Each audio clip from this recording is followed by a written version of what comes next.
So what equipment do we need to start beekeeping?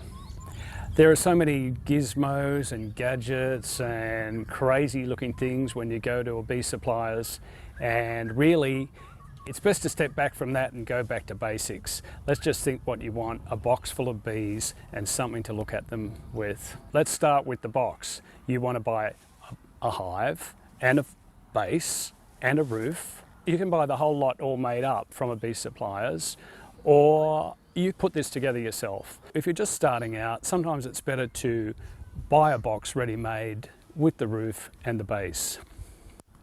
So if you've got the box, then you need the furniture to go in the box. That means the frames. Once again, you can build these up yourself. You buy the components and you have to nail them together, or you can actually buy the frames already constructed from a bee supplier. Now, you've got your base, you've got your box, your 8 frames and your roof. Let's think what's going to happen in the spring when the colony expands and you're going to want to start to harvest the excess crop. You're going to need a queen excluder to stop the queen coming up into the upper box and laying eggs. And you're going to want a second box, all made up, and 8 frames or 10 frames. That's got to be ready for when the honey flow starts. Having bees, ultimately, sorry to say, but you will eventually get a sting. Let's go into the safety equipment. You want a jacket, something akin to this, or a pair of overalls that covers the whole body, and it should have a good veil, such as that. You also want a good set of bee gloves, and I generally wear thick socks and quite strong shoes to protect the feet.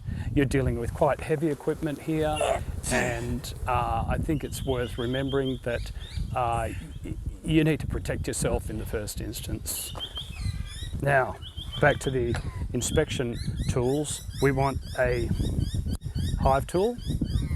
This one allows us just to separate the frames, often stuck together with wax or propolis, and the little hook there will help us lift the frame out.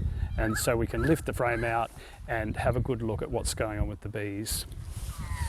When we inspect the bees, of course, the other point is that we want to give them a bit of smoke, so you're going to need a little smoker. You just basically put some pine needles in and get that smoking. Let it cool down a bit so the smoke's quite cool.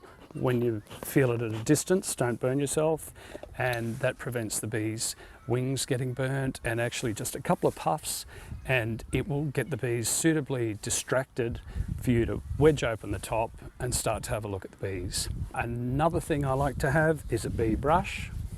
You can wipe the bees off the frame and have a look what's going on. So when you're setting up, think about the whole thing. Where are you going to locate your hive?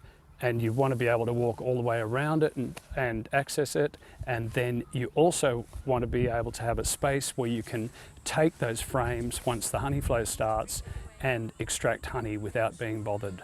If you try to do it in the outdoors, of course, the bees are all going to come at you and want their honey back. The trick is, when you're a beginner, is to join your local club, and from there you can usually hire the equipment that you'll need to extract.